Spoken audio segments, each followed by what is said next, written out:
Hi guys, வணக்கம் and welcome back to நம்ம channel. இன்னைக்கு நம்மளோட வீட்ல பொங்கல் செலிப்ரேஷன். மாட்டு பொங்கல். இங்க வந்து மாட்டு பொங்கல் தான் கொஞ்சம் பெருசா இருக்கும். இப்பதான் பொங்கல் பானையோட அரிசிக்குள்ள பானை வச்சு போட்டு வந்திருக்கா. அரிசிக்குள்ள பானையை வச்சு சரி, பானைக்குள்ள அரிசியை போட்டு வந்திருக்கா. பின்னாடி பாருங்க பட்டிலாம் கட்டி. அது என்னடி அது பட்டி தானே அது? அப்படிதான் சொல்லுவாங்க. வாழைங்கிறேன் தென்னை மரத்தை வச்சு ரோலிங் ஆகுது ஓவரா. தென்னை வச்சு கட்டுவாங்க. பட் நம்ம வந்து தார்பாய் தான் இருந்துச்சுன்னு கட்டிட்டோம். அப்புறம் வீடியோ ஃபுல்லாக பாருங்கள். மறக்காமல் நம்ம சேனலுக்கு ஒரு லைக் ஷேர் அண்ட் சப்ஸ்கிரைப் பண்ணிக்கோங்க. ஃபுல்லாக வீடியோ பாருங்கள். வீடியோக்குள்ளே போகலாம். மாட்டு பொங்கல் செலிப்ரேஷன் கொஞ்சம் வித்தியாசமாக இருக்கும். எப்படி இருக்குது அப்படின்னு சொல்லி வீடியோக்குள்ளே வந்து பாருங்கள். இன்னும் கூட ஹைட்டாக தான் இருக்கிற வளர்ந்தாலும்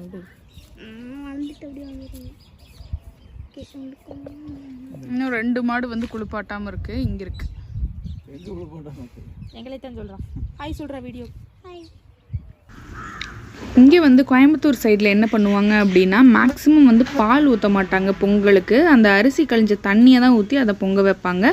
அதுவும் நல்லா பால் மாதிரியே பொங்கி வரும். அதை தான் பொங்கல் பொங்குது அப்படின்னு சொல்லுவாங்க. அண்ட் நான் வந்து நேற்று ஷார்ட்ஸில் சொல்லியிருந்தேன், நான் வந்து பொங்கல் போது ஃப்ரீ ஹேரே விட மாட்டேன் அப்படின்னு.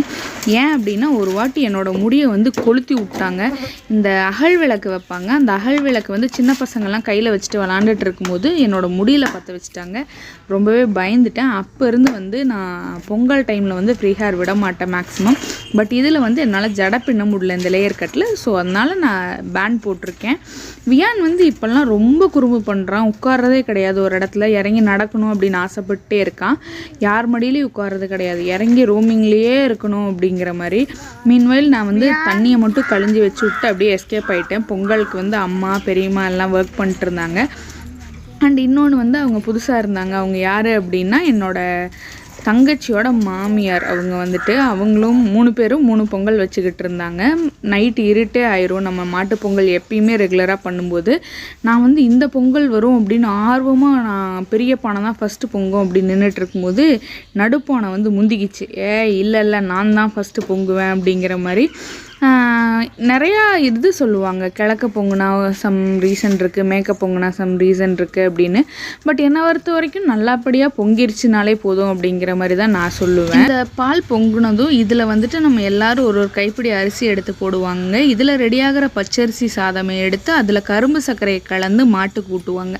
அது ஊட்டி முடிச்சதுக்கப்புறம் கண்ணுக்குட்டியை பிடிச்சிட்டு வந்து இங்கே இருக்க தெப்பக்குளம் வந்து உடைக்க வைப்பாங்க. தெப்பக்குளம் என்ன பண்ணுவாங்க அப்படின்னா சாணியில் கட்டியிருப்பாங்க. அந்த சாணியில் கட்டின தெப்பக்குளத்தில் வந்து காயின்ஸ் போடுவாங்க, சில்லற காயின்ஸ். காலையில் வந்துட்டு யார் ஃபர்ஸ்ட் எந்திரிக்கிறாங்களோ அவங்களுக்கு அந்த காயின் அப்படிங்கிற மாதிரி. அப்போது காயின்ஸுக்கு வேல்யூ ஜாஸ்தியாக இருக்கும். 5 ரூபா கொண்டு போனோம் அப்படின்னா நிறைய வாங்கிட்டு வரலாம்.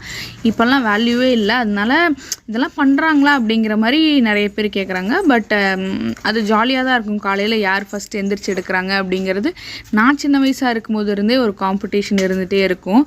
நல்லாயிருக்கும். அண்ட் மாட்டு பொங்கல் அப்படிங்கிறது எப்பயுமே என் ஃபேமிலி சைடு வந்துட்டு ரொம்பவே ஸ்பெஷலாக செலிப்ரேட் பண்ணுவோம். ஏன் அப்படின்னா நாங்கள் நிறைய மாடு வச்சுருக்கனால. அண்ட் வியானோட ஃபர்ஸ்ட் பொங்கல் இது. லாஸ்ட் இயர் வந்துட்டு சில ரீசன்ஸ்னால பொங்கல் செலிப்ரேட் பண்ண முடியல. ஸோ வியான் வந்து என் ஃபேமிலிக்கு வந்ததுக்கப்புறம் நாங்கள் சேர்ந்து செலிப்ரேட் பண்ணுற ஃபர்ஸ்ட் பொங்கல் எங்களுக்கு ரொம்பவே ஸ்பெஷலான பொங்கல். வழக்கம் போல் எல்லாம் இருக்க மாதிரி கடைசியாக அந்த தீபத்தில் கையை வச்சு சுட்டுக்கிட்டான். பட் என்னாச்சு அப்படின்னா அவனுக்கு காயம் அந்த மாதிரிலாம் எதுவும் ஆகலை. டக்குன்னு அந்த ஹீட் பட்டோன்னே அவன் பயந்துட்டான். காட்ஸ் கிரேஸ் அவனுக்கு எதுவும் ஆகலை அப்படிங்கிறதும் எனக்கு ஹாப்பியாக இருந்துச்சு. பட் ஒரு சைடு வந்துட்டு மூட் ஆஃபும் ஆயிடுச்சு. எங்கள் அப்பா வந்து வேண்டிகிட்டு இருந்தார். எங்கள் அப்பா தான் விளையாட்டு பண்ணும்போது அவனை எடுத்து அங்கே நிற்க வச்சதில் அவன் வந்து குழந்தை. ஸோ அவன் தெரியாமல் தொட்டுட்டான்.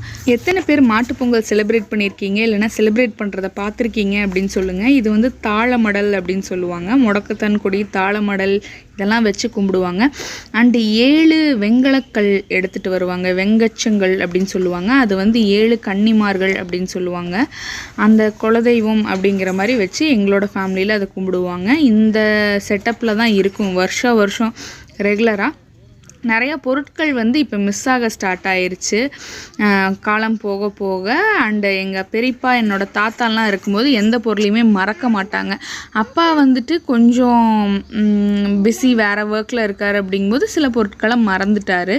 அண்ட் நாங்கள் எல்லாருமே சேர்ந்து செலிப்ரேட் பண்ணதுக்கப்புறம் நாங்கள் வந்து நைட் டின்னருக்கு எப்பயுமே மேண்டேட்ரியாக மாட்டு பொங்கல் அப்படின்னா அந்த மொச்சக்கொட்டை அப்படின்னு சொல்லுவாங்க. மொச்சக்கொட்டை அப்படின்னா சின்ன அவரை வந்துட்டு நல்லா முத்தி போன ஸ்டேஜில் அதோட விதை கிடைக்கும். அதை எடுத்து அதிலிருந்து ஒரு குழம்பு வைப்பாங்க. அந்த குழம்பும் கொள்ளும் இருக்கும். ஏன் அப்படின்னா அந்த காலத்தில் விவசாயிகள் வீட்டில் இது இந்த பக்கம் கொங்கு பெல்ட்டில் வந்து அது விளைஞ்சதாக சொல்லுவாங்க, கொள்ளும் அவரையும். ஸோ அது வந்து கண்டிப்பாக அவங்க விளைஞ்ச பொருட்களையே எடுத்து வச்சு வர்றவங்களுக்கு பரிமாறினதாக சொல்லுவாங்க. ஸோ எல்லாருமே கும்பிட்டு முடித்ததுக்கப்புறம் மாட்டுக்கெல்லாம் வந்து சாப்பாடு இதுதான் வந்துட்டு அந்த காயின் போடுறது, உள்ள காயின் போடுவாங்க. இது காலையில் யார் ஃபர்ஸ்ட் எந்திரிக்கிறாங்களோ அவங்களுக்கு இந்த காயின். கரண்ட் போச்சு, லைட்டா போட்டாங்கடா. அப்போ அது சகுனம் இல்லை, சதி.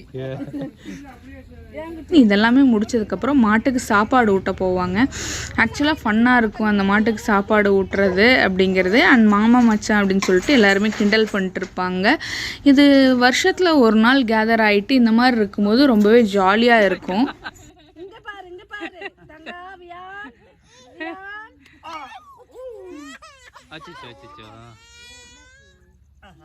வியனோட கையில் ஏதாவது காயமாக இருக்கும், நெருப்பு காயம் போட்டிருக்குன்னு நினச்சோம். ஆனால் அப்படிலாம் எதுவும் ஆகலை. அப்புறம் போய் தண்ணியில் போய் கையிட்டு வந்ததுக்கப்புறம் கொஞ்சம் நார்மலாகிட்டான். அதுக்கப்புறம் தான் இது வந்து யார் வீட்டில் சின்ன பையனாக இருக்காங்களோ அவங்கள கூப்பிட்டு இந்த மாதிரி விளக்கு வந்து தலையில் வச்சு சொல்லி, அந்த காலத்தில் லைட்லாம் இருக்காது, ஸோ விளக்கு வச்சுருப்பாங்கல்ல, ஸோ அந்த மாதிரி ஒரு இது தான் வந்து தலையில் விளக்கு வச்சு அந்த பட்டி வந்து சுற்றி வர வைப்பாங்க. விளக்கோ விளக்கு சொல்லு, விளக்கு விளக்கோ விளக்கு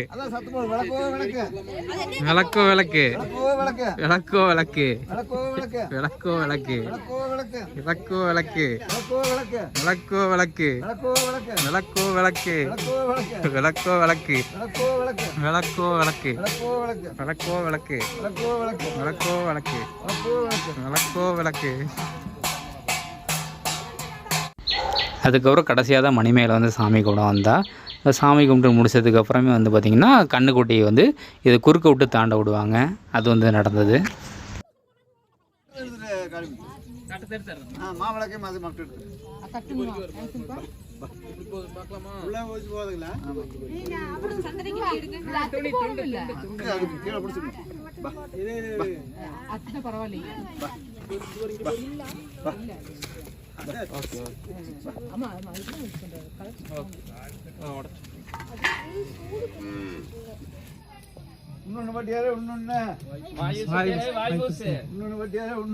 வாய்பூசு பட்டியாரே வாய்பூசு. வாய்பூசு